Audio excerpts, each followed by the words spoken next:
Hi, everybody. I'm Eric Keen-Louis, producing director for La Jolla Playhouse. Welcome to the launch event for our latest digital Without Walls piece, Towards Belonging.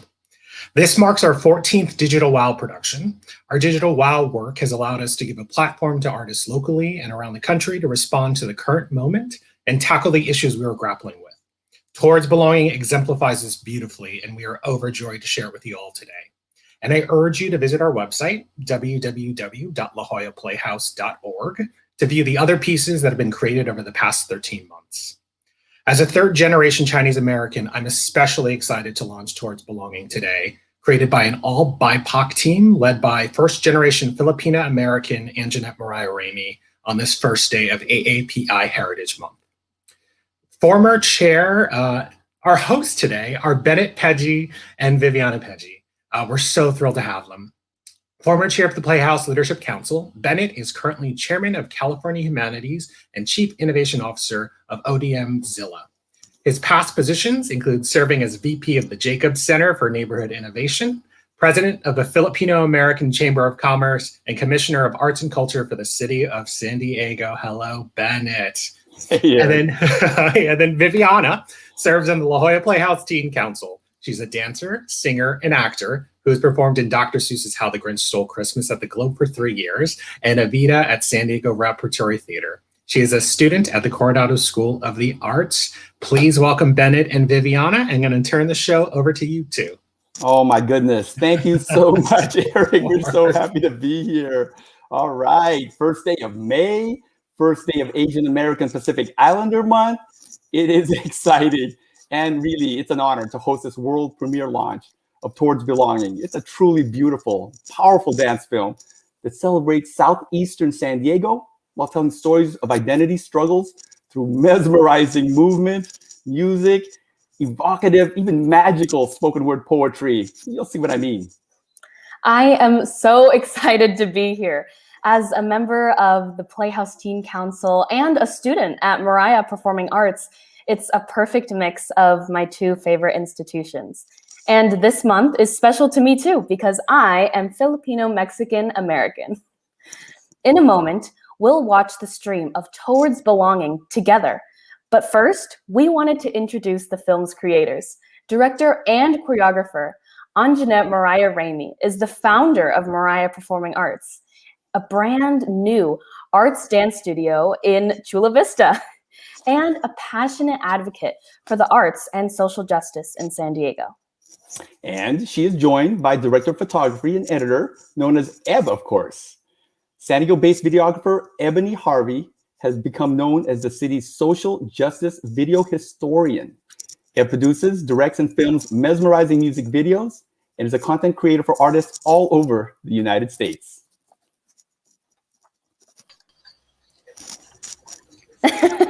Hey guys!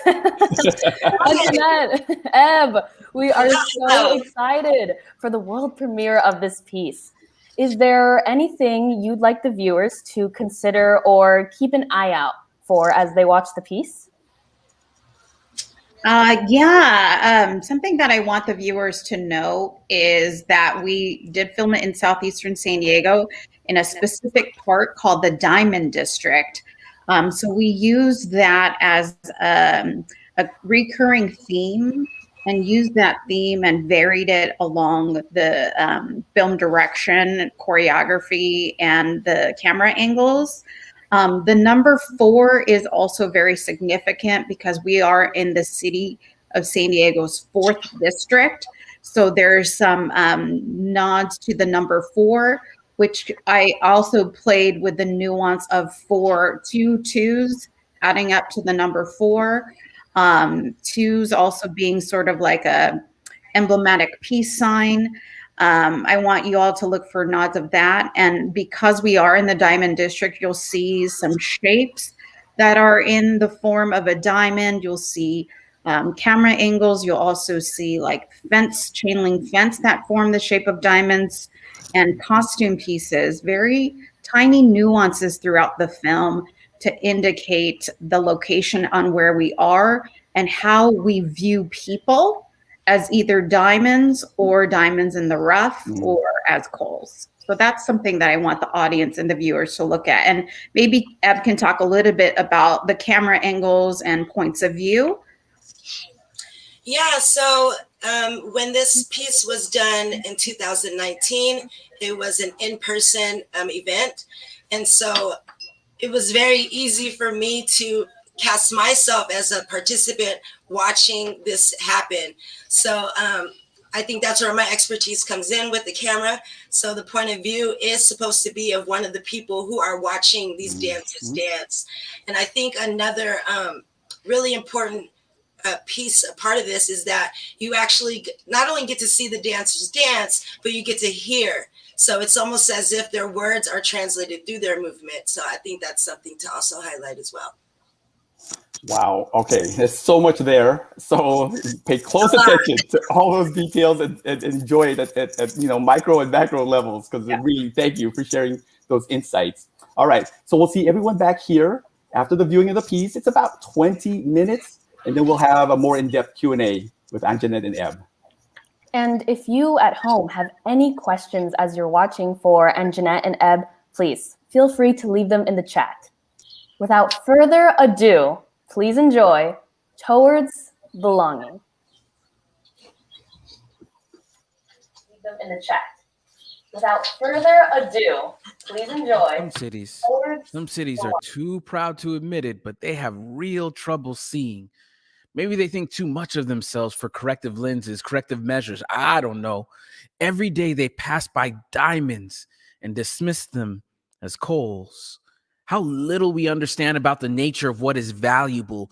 Some cities won't mention it, but it is easy to pom-pom for the aggressor when you are not the target, when they are your stone-washed prayers answered, the spike vine wall between what is familiar and the crisis beyond your kingdom. I know it feels safe where you're at, bare feet digging into where the manicured grass is greener, the sand is cleaner. I don't know how you're able to pull off cleaner dirt, but you did it. Congratulations. Where the cops are kinder, as long as you're their kind of people. On the other side of the vine, there are times where we strain our necks, keeping watch for bullets and or badges, when unity and uniform don't always taste right together in our collective mouths. May need to add some more flavor. Ray, go on down to Food for Less. Give me some Lawry's and Tapatio.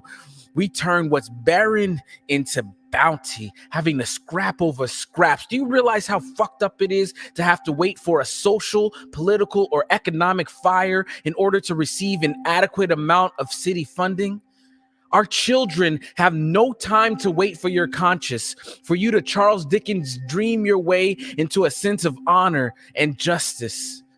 The long walk towards belonging is really a walk towards balance. Come on and visit. Come on and get some of this social political gumbo, this multi-ethnic and generational casserole. Try something new. You might learn you a thing or three about those who refuse to give up on themselves. The heart of a people, unwavering survival. We may not have or have been given much, but what we got and share with the world is undeniable.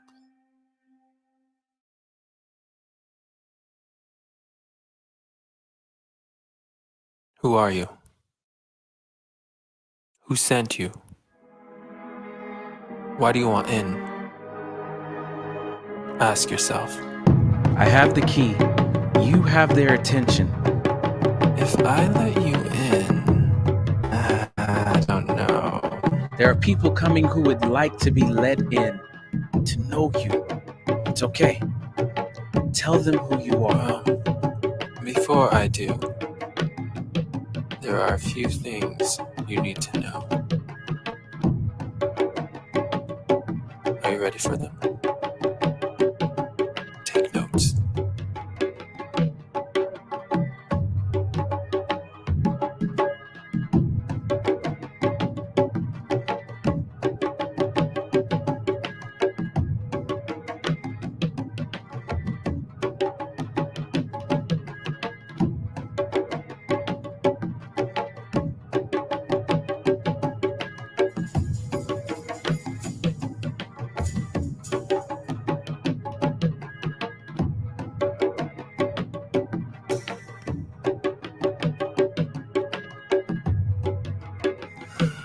I don't mean to scare you. But are you scared? Look at it from this perspective. If you're feeling some type of way, check yourself before you wreck yourself. Now you know. These people behind these gates, these are my family.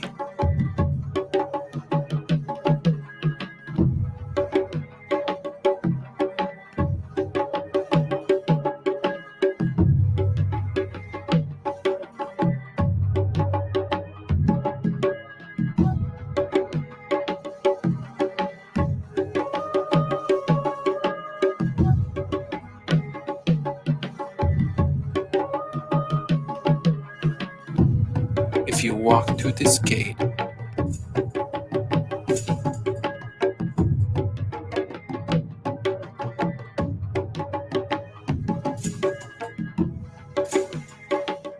look around you, son. This ain't no coincidence. I and my people, their blood runs through me.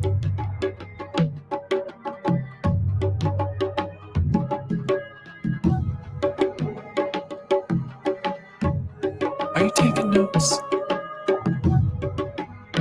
Because I will not repeat myself.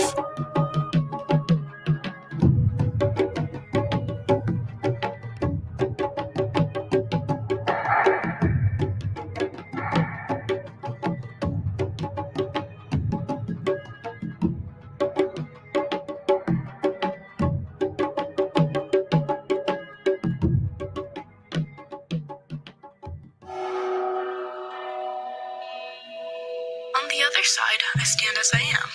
Oftentimes, I've felt like a foreigner that truly never belongs. An outsider peering in from the outside. Never quite enough as I am. Not enough of one thing, but too much of another. From childhood, I have been told I don't belong and to go back home, but how do you go back home when you don't know what home is and where home is? How do you tell a child that they do not belong for being born the way they are born? Restrained by perceptions of what I am supposed to be versus what I actually am. Restrained by ideas of how I'm supposed to look because of where I come from. Restrained by judgment of ingrained prejudice and preconceived notions, which I have no control over. I have wondered as long as I can remember if I would ever belong, and if I could ever just be accepted as I am. Not having strangers whisper, foreigner, in your own native tongue, as if I can't understand the language of my own people. On the other side, I stand alone. On the other side, I walk alone. I walk for so long that I find I am indeed not alone. And there are so many of us who stand alone, peering in from the outside, wondering if we could ever belong. On the inside, I stand together. On the inside, I know where home is. On the inside, there is no false perception, no judgment, no preconceived notions. On the inside, I am home. On the inside, I belong.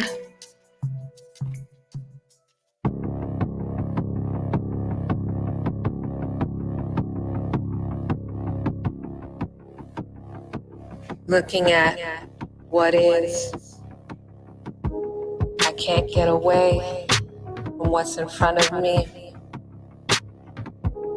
Even though I want a better future, I fight for a better future. But what's in front of me remains easy to touch, easy to smell, easy to see.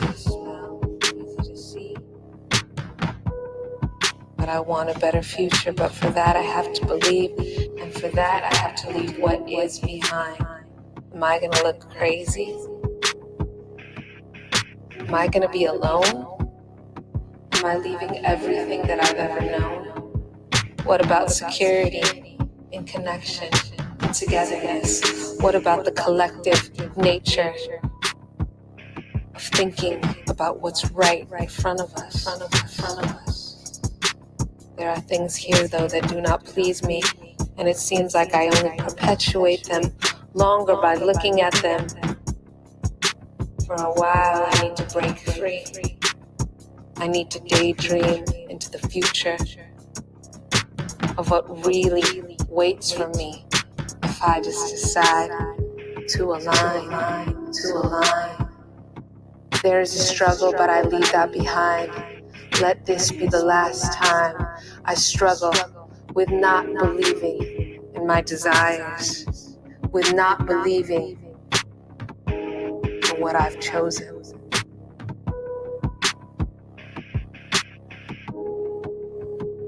What comes from within? What comes from within? What comes from within? I have gratitude for the small details. I have gratitude for the moments, for the slow and steadiness, for the clarity,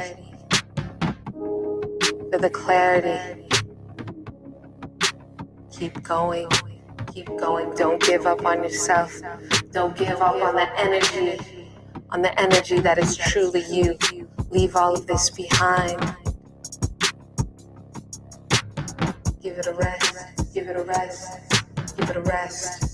a rest. We must let go what is.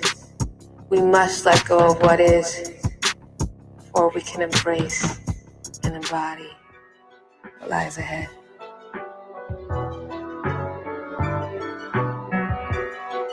I have the power to pick myself up again. I have a history of being a survivor. I know how to defeat the odds. I allow doubt to float away from me. I handle change with ease. I deserve the life I want.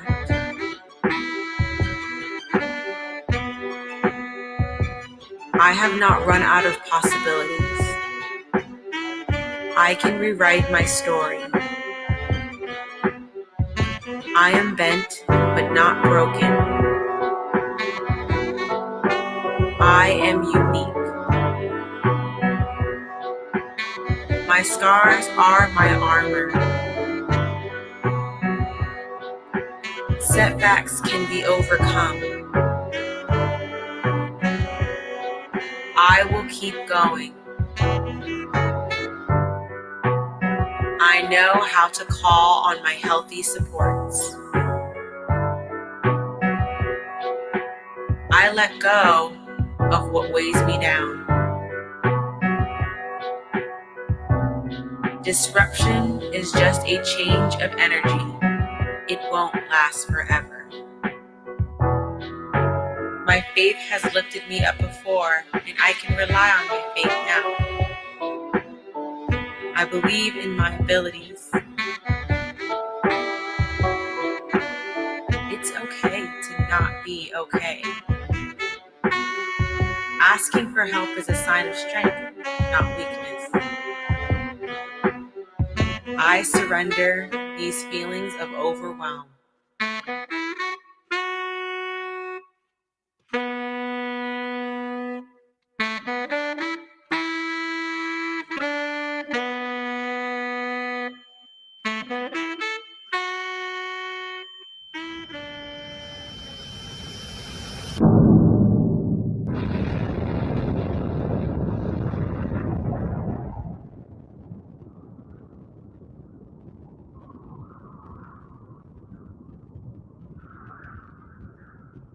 Trust is hard, vulnerable.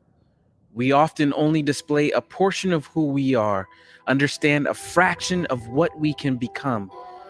So some wear masks, some are rewarded for their silence, but some people cannot help but let loose their legacy, to give name, dance, voice, art to what they are witnessing.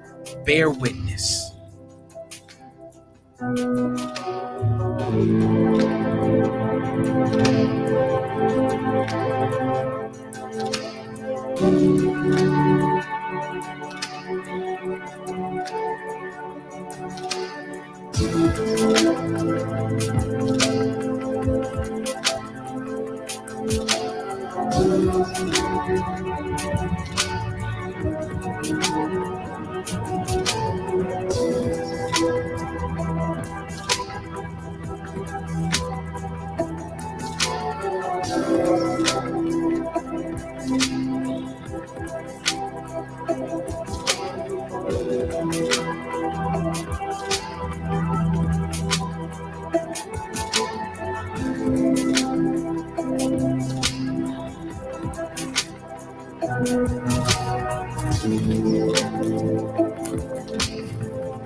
Some cities just need to be held. I remember in high school, I once helped to tease a girl so bad she ran out of the room crying. Her tears left dark stains trailing behind her upon the light choir room carpet. I just wanted to belong to those who seemingly held the power. She just wanted to belong to anything and anyone safe. I remember being damn near in tears myself, trying to comfort her on the sidewalk. Problem is, I am excellent at failing. Ashamed at how easily wanting to belong turned to apathy, turned to isolating, turned to othering whomever needed to be othered at the moment, targeting whomever needed to be targeted at the moment. And there she was, across the classroom. We treated her heart like it was a city away, like it didn't matter as long as from where we sat laughing, we couldn't hear it break. Some cities just need to be held, to know that if we belong to one another, then we are responsible to each other. Truly, the long walk towards belonging is a walk towards balance. Come visit, really, come visit. Break bread with us like food and community is essential to sustain life, and we are some of the blessed ones that happen to live in proximity to both. Dance with us like we're all part of something greater than our understanding. Jazz and mural with us like art is the key to unlocking our subconscious's deepest questions. Balance the weight of what was with the beauty of what currently is and can be. treat these freeways as bloodlines, as blood ties? Why do we spend millions of our tax dollars building them just to get to work? We are infinitely stronger as San Diegans when we know, communicate, and play together. So go ahead, get to work. Our job is to walk towards a new beginning, towards reconciliation, towards listening, towards empathy, towards belonging. It merely takes one foot in front of the other. And whenever you stop, ask your spirit, why am I not moving?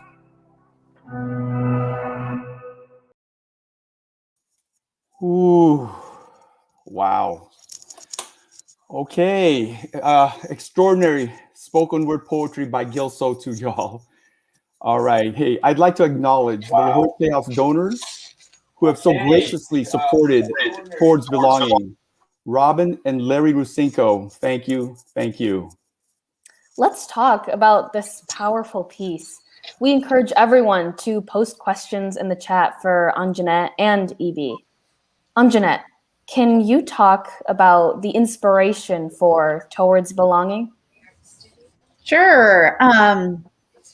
As Eb mentioned, I did this piece at Writer's Block in 2019 for the trolley dances, and it was live and in person. And the Playhouse reached out to me and asked for some ideas of what we could possibly do during the pandemic. And we went through different iterations of what I could do, site-specific and, I don't know, with masks, without masks. And when George Floyd was killed and there was this uprising, there has been a long time uprising around racial equity and issues around diversity, equity, inclusion. I went back to the Playhouse and I said, we have to do something. There's an urgent matter we have to address right now. I would like to do Towards Belonging in a community that is hurting really badly right now. And Eb was doing a lot of work around all the peaceful protests around Black Lives Matter. And so I just had this urgency to create or recreate Towards Belonging around these issues that are still impacting our country. And now that it is Asian American Pacific Islander Month, and there's a lot of Asian hate crimes happening, I think we've been working on this for 10 months. And, it's been crazy. Like each day that we've been editing and working on it, there's another Asian person or Black person getting murdered. And this film could not be more relevant or timely. So the inspiration was really about telling people that these issues do exist. And I think art has a transformative power to inform, educate, create empathy, communicate issues, and inspire people to change in a positive way. So that was the inspiration of the piece, is to work with, in, and for, and about communities who are traditionally underrepresented in the arts, and who these social issues are impacting really heavily right now. Yeah, absolutely. Absolutely. The timing couldn't be more powerful, for sure. I was at your grand opening at Mariah Performing Arts in Chula Vista.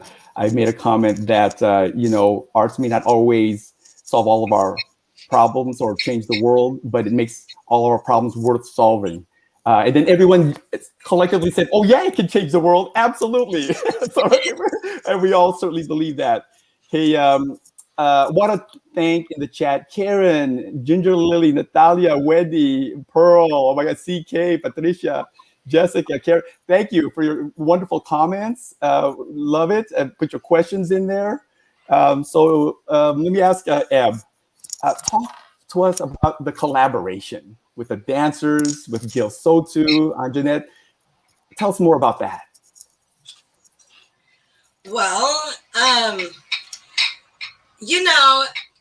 we had a little, another rehearsal. What was it, Ange? Help me out here. An all call, because we needed the dancers. Yes. Everybody that came out was just phenomenal. And I was like, I'm so glad that I don't have to make a decision on this, because this is too hard. But the collaboration was beautiful. I think with the social climate that's going on, everybody totally understood the purpose that the change that they're gonna be making with producing this visual. So I think I don't think it was like by chance. I think everything happened for a reason, and everyone was chosen because we are supposed to, as artists, we're supposed to reflect the times, but also if we want to change it, we have to like show that change first. And I think hearing the dancers and seeing them and just getting to know them, it made sense for me. And I'm hoping that it also translated to everyone that viewed the visual today. Yeah, I'm seeing that in the chat. If you guys are seeing the chat, such great ideas. Like this should be, standard in every high school or in all the schools, and there's some wonderful, wonderful energy there for sure. How about movement, and how did the words really translate to the movement of the dancers?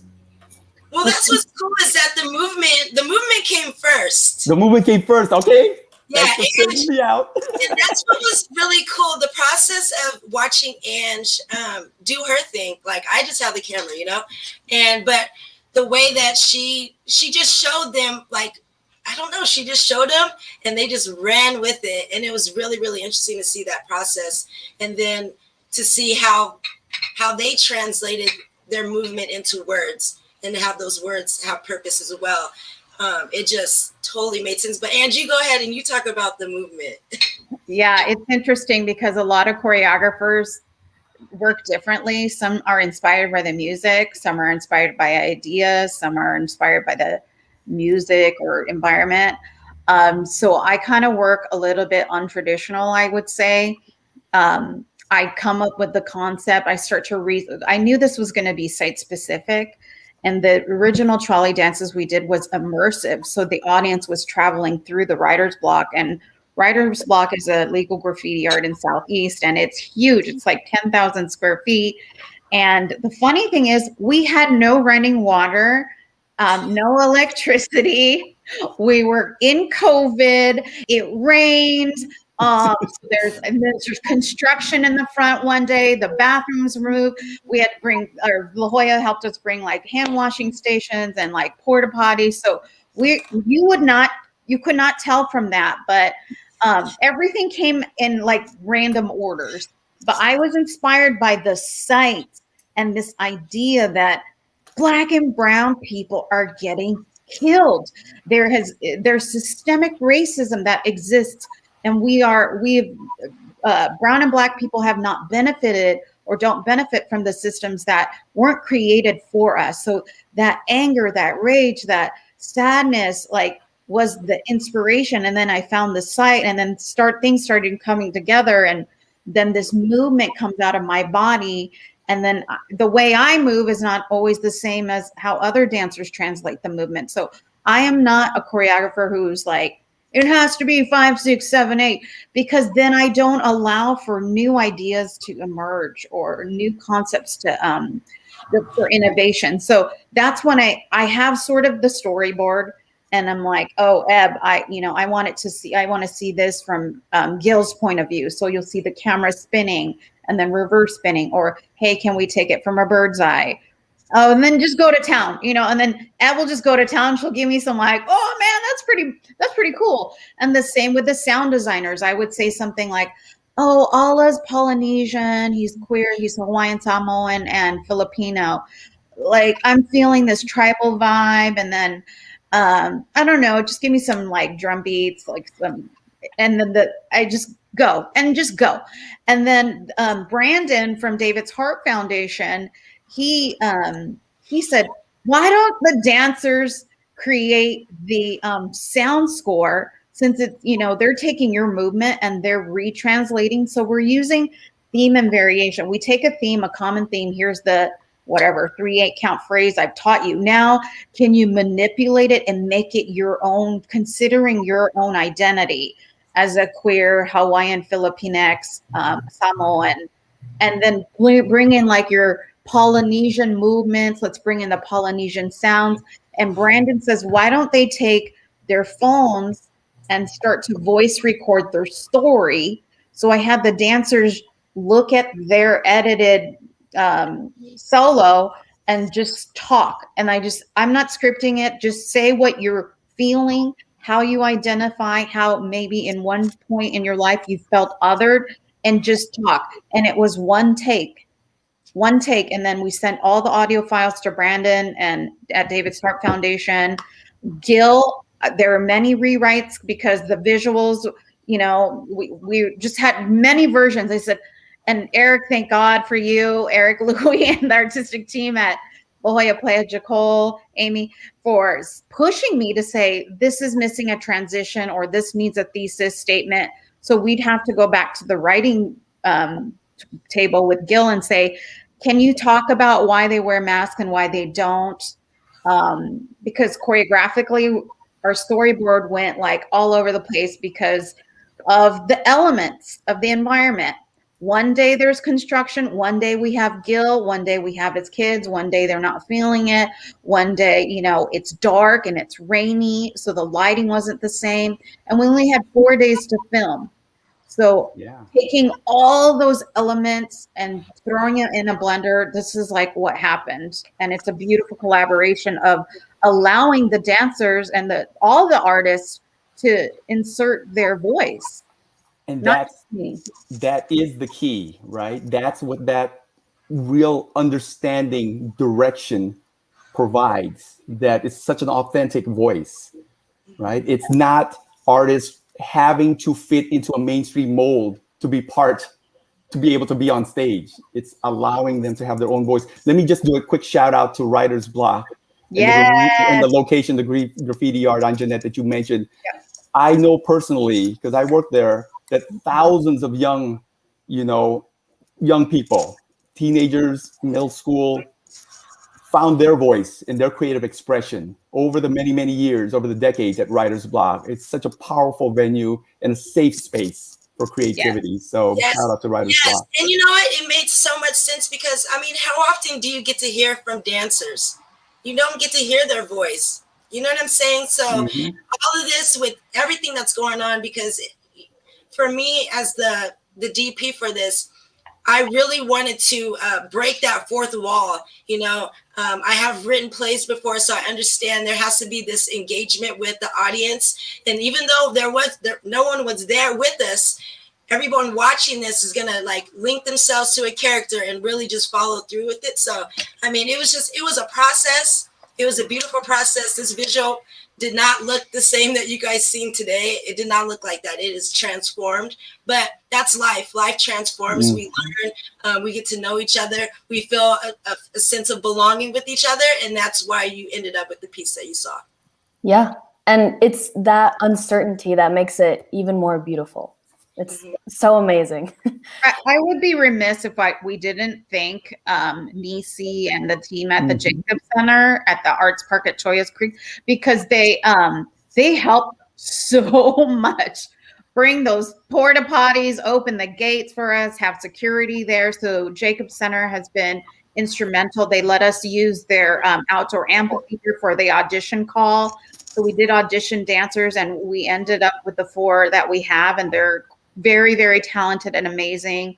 We have Ala and Jasmine that don't live in San Diego anymore. They're from Orange County and Riverside. And then 2 local dancers, Hannah Pritchett and Alyssa Junious, who are here from local dancers as well. So it was an opportunity to see the entire dance community and just to blend different styles of dance styles too, letting the dancers really flow and do their thing.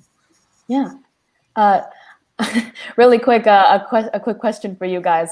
What is the significance of the repetition in the piece? For example, the words "some cities." Oh, thank you for that question. There's repetition in the text, and there's repetition in the movement. To me, it symbolizes, okay, I feel this exhaustion as a woman of color, oh, here's the system. I'm just so used to that happening to me over and over and over again. So that sort of symbolizes, like, we know some cities, some people, some cities, and you'll see the constant fingers, or you'll see a constant repetition of things. It's sort of like this cycle of oppression that keeps continuing and continuing and continuing, and we're trying to figure out a way to dismantle it. But it reflects the reality of the world which we as BIPOC people live in. Yeah. Yes. And sorry, Ev, did you have something to add? I would love to hear. Well, I was just gonna say, like, the piece brings about like this vulnerability, you know, towards belonging. It isn't about fitting in. It's not about fitting in at all. It's just about being who you are. And I feel like, you know, hearing from the dancers, seeing the dancers' movements, and hearing Gill, the music made by Adrian, it all just made sense to, I don't know. It's just, it really made me think differently about what it means to belong to all the communities that I belong to. And you do have to be vulnerable. And I loved how hearing the dancers being vulnerable in their speech and in their movements, it just all just made sense. It's okay to be vulnerable. Being vulnerable is like being yourself. And there are people out there. There is a group, there is a tribe for you. So. Yes. And the music and lyrics really speak to people, especially that are my age. You know, teenagers are also thinking, where do I fit in? Mm-hmm. Do you think this piece appeals to different generations? Oh, yeah. Absolutely. Absolutely. Except for there's one F-bomb in there, but keep it PG, keep it PG. Yeah, sorry. I think it's totally appropriate. And Gill talks about multi-ethnic, multi-generational, and we do have kids in there. I mean, those are Gill's kids.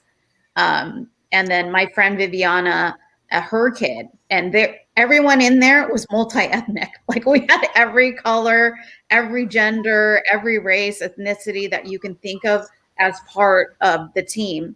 And this is my friend Jesie. She's our stylist. She wasn't ready for that, but we have everyone, Jesie. No, but everyone that was part of our team, you know, from behind the scenes to on the camera, was from a different age, everything. So I think it is for everyone. I would love for this to get in the hands of young people, our middle school and our high schoolers, to talk. And Bridget created a beautiful curriculum that's on the La Jolla Playhouse website that has questions and thought, things for young people to start to discuss. You can discuss in your own households, to talk about, you know, systemic racism and what your role is, whether you're BIPOC or white or non-Black or whatever it is. Everybody to discuss in their households about how do we move, and that's how the piece. Why are we not moving? What's your culpability in this world that we live in? Take onus and take action. So yes, it is for everyone. Yeah. All right. Let's see a couple of quick questions not quick, but a couple of questions from in the chat. Let's see. Mindy asks, we'll talk about how you can see this after where it'll be available afterwards, right? Okay. And where would you like to perform this piece next? Asked Karen. Ooh. Anywhere. I would love for it to travel, or like it, you know, it is a world premiere, and I would like it to go national or international, and for people to discuss it, use it as a launching point to really, like we talked about, change the world. You know, I'm always on the streets, Eb's on the streets. We're, you know, holding our, you know, Asians for Black Lives or Black Lives Matter. Like, we're at city council meetings, writing letters, doing all the things that we can, donating to campaigns. We're involved as activists and organizers in our community. But to me, that almost feels like not enough. Like, making the art feels full to me. And then Then after you make the art, how do you distribute it to a wider audience so that it spreads this word of goodness and actionable change? So that's the transformative power of the arts, that we can say something in a different way that can communicate to different types of people and different abilities, and cause people to think like, oh wow, what's my part in this? What can I do? What can I do after watching this piece? How can I move mountains and make positive social change? So yes, I think it should be performed everywhere. The best, easiest way is to do exactly what we did on this project. And I didn't really know everyone on this project, but it was that connecting.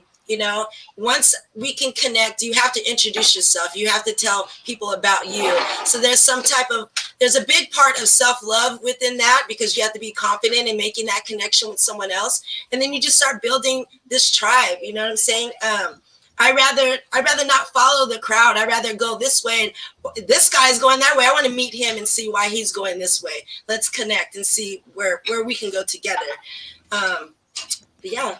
Absolutely. But Karen, sorry, I think I was a long-winded answer to your question, but I would love to re-perform it at Writer's Block. Yes. Yes. I have this concept of doing something called block by block, where we would take a immersive piece of dance, film, choreography, whatever it is, and put it in different neighborhoods throughout the city of San Diego. So that specific community, it's specific to that community, because you'll see a second piece to this that is specific to Southeast San Diego. And the site we chose, Writer's Block, you can see that it has mural, graffiti art. It also had fences and walls, and it had these garage doors that made the shape of a diamond. And there's gravel. There were a lot of elements at Jacobs Center, or at Writer's Block, that were very crucial in the creation of this piece. But if we can take it to different locations, if we took it to La Jolla, or we took it to National City or Chula Vista, it would be different because of the elements and the people. So we talk about some people, what people? What's specific about these people? And we talk about, Southeast San Diego is a huge melting pot of many different cultures, lots of immigrants and refugees, brown and Black people. So it's specific to that community. So if there's a way we can travel block by block, or this course, towards belonging, and put it and create it with the people, you'll see how we created it with the people in the next segment of it, and why it's a customizable or tailored to your specific community kind of piece. Yeah, there was a question that was asked a little bit earlier that I thought was really interesting.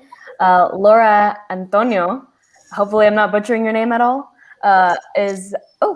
another question that popped up on the screen. Yes, there it is. Anjanette, is your studio open for new students? How can I be part of immersive and visual art? Yes, we are open. Mariah Performing Arts. You can go to our website, mariaharts.com. We teach all the performing arts.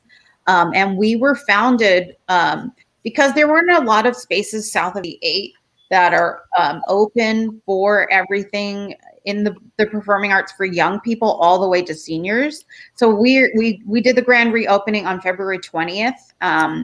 And we're open right now. We offer classes in breaking, whacking, hip hop, contemporary ballet. We're having summer musical theater programs. We've just got a lot going on, and you can go to our website and check it out. Immersive art is one of my favorite things, and I love working with all different types of artists. As you can see, visual artists. I've worked with, poets, musicians, composers. So I'm a very collaborative person. I'm open to you reaching out to me through our website. Yeah. And as a student at Mariah Performing Arts, one of the first students, may I add, it's definitely different than anything I've experienced before. So it's definitely worth checking out if you're interested. All right. Oh my goodness. Quick, there's a question about the music. What's the inspiration for the music? Tell us a little bit about that.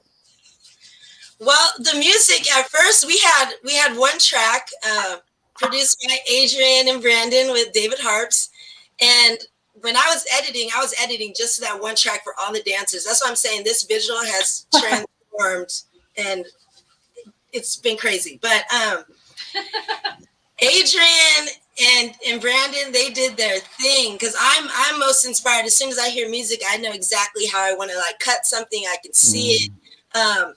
But I think Ange can probably definitely, she was in the booth with them a little bit more than I was, but yeah, they couldn't have done it without them. Yeah, it was hard because we were in shutdown. Like we filmed it and then we had to go in shutdown, so we couldn't go back to the booth, the sound booth with Adrian or Brandon. So we were away for like 2 months of shutdown. So Eb usually starts with the music and then she cuts and edits.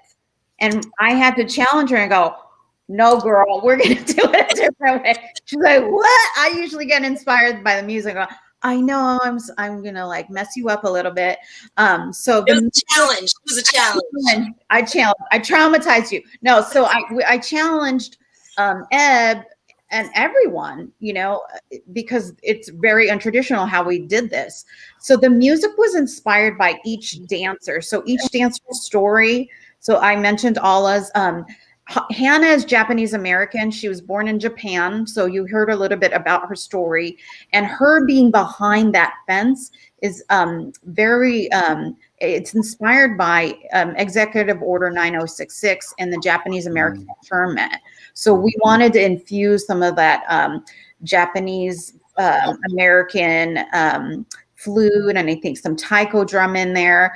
And then Jasmine is a queer Filipina immigrant, or first generation Filipina, and she was more like hard hitting, but she also has very soft, and her style is very hip hop, more street style. So she had more of that hard hitting flavor. And then Alyssa is Black and Filipina, and hers was inspired, and we collectively said, oh, this has a strange fruit vibe, Billie Holiday. Yes. And you have not seen the United States versus Billie Holiday, which features Andra Day, and Andra Day Southeast. Andra Day got nominated for many awards for this movie. You need to watch it on Hulu. So we were inspired by Billie Holiday's Strange Fruit. So you'll hear the jazz music, and you'll see a brick in there that just so happened to be at the writer's block. And that to me inspired, oh, remember in the days where people would throw bricks in people's houses with notes on them saying like, I hate you, or just really hateful notes. And so that brick was, you know, you just find things on site, literally. Like, oh, there's a fence here. Oh, there's a hole. There was a hole where Hannah went through and Gill pulled. We did not cut that hole. That hole was there. So we found things, some elements on the site, then just started playing with it. So that's how the music was inspired, both by what we were trying to say with the dancers, intersectionality of identities, and the site. Anjanette, you are the only choreographer I know who would be excited about having a hole on site.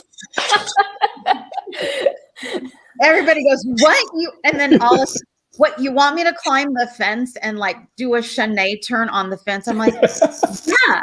And then I started demonstrating it, and poor thing, they needed gloves because they're like, wait, you have us on gravel and fences and we're like cutting ourselves. I'm like, yeah, and so what's your problem?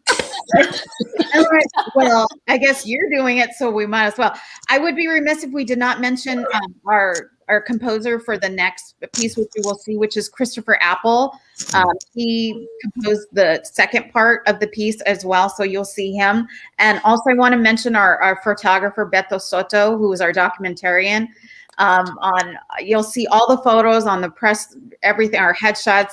Beto is our person, and he was my mentor at Aja. So I continue to mentor youth of color, and I want them to I'm building succession into everything that I do, because I think it's important to lift up the next generation as well. Yes. There are so many various audiences for this piece, from Playhouse patrons to Southeastern San Diego residents. How could this piece serve as an invitation for these audiences to come together to speak up against violence and wrongs directed at the BIPOC community? Eb, you want to go? You know, I think just like Ange said before, you know, this visual is supposed to spark conversation. It's hopefully it sparks conversation within your family unit. Hopefully it sparks conversation between you and your friends, because really change starts with discourse and dialogue. So I think that's like the biggest part. No matter how old you are, I have 3 first-grade girls that I'm an academic coach for, and they understand what's going on in this world. So using art pieces like this, or any art period, can help just start a conversation to start understanding each other, so that everybody can feel a sense of belonging. That's what I think. Outstanding. So I think we're running out of Q&A time here, and we have another piece that this team created to show you. Yes. Cue it up. Can we do a little intro? Eb, will you cue it up? Mm-hmm. Yes, so this portion is called Mining Southeast.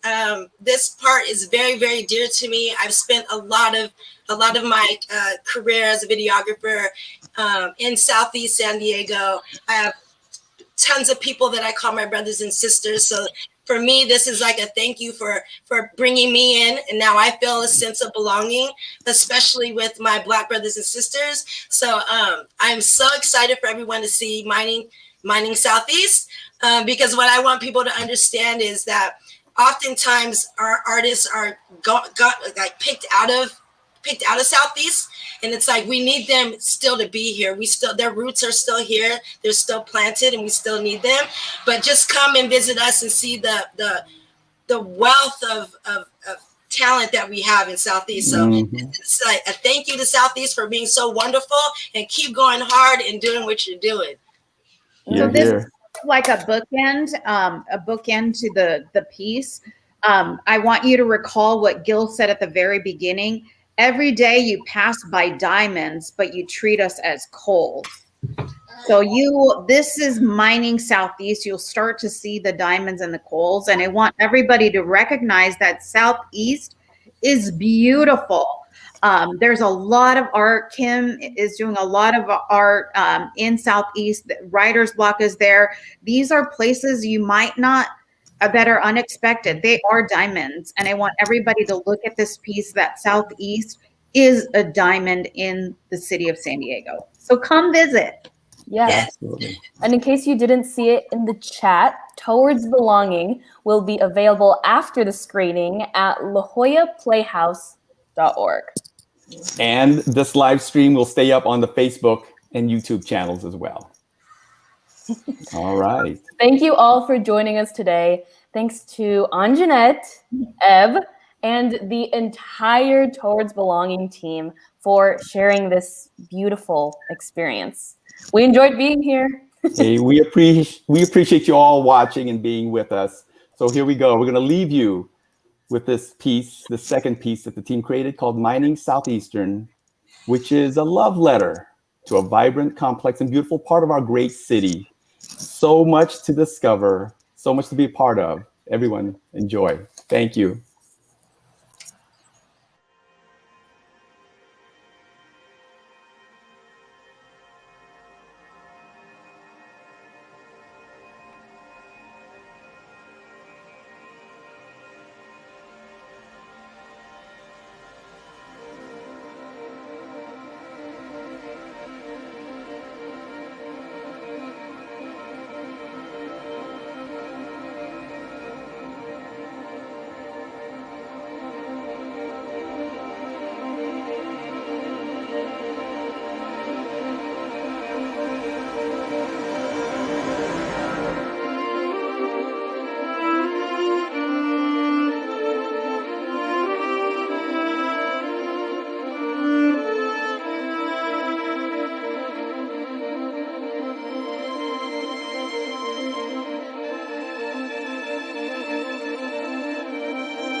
Some cities won't say it, but they dream in black and white, dream in division, in the right or wrong sides of the trolley tracks, and anything less than that, for them, becomes a nightmare. Our city, our district lives in color. Our breath smells of pollo and carne asada, and we will not apologize for it. These streets crack and bump like our music. They tried to give us chaos, but we carved it into character, Play-Doh'd it into community, polished it into a diamond district, an emerald hill, a paradise valley, a joyous view, an esoteric skyline. Just look at those colors. We remixed the rainbow. Mama, just look at what we made. A village of good folks who don't look, speak, or culture the same. And that's okay. Southeastern San Diego, bienvenido a mi casa. Come outside and play. We got festivals in a 2-story McDonald's, breath smelling like lumpia and pancit, and we will not apologize for it. Ask the Jacob Center. Visit the parks and recs of Paradise Hills, MLK, and Encanto. Peep the fresh murals. We are brimming to the top of the old menudo pot with talents, plural. We got something good happening here. We literally get it popping like Warner, producing melanated stars with honors, Heisman and Olympic gold medal winners. These my people, breath smelling like collard greens and jerk chicken. And we not apologizing for nothing. Don't worry about our perceived double negatives. We ain't perfect, but yo, that's the most beautiful part about it. We make flawed look fabulous.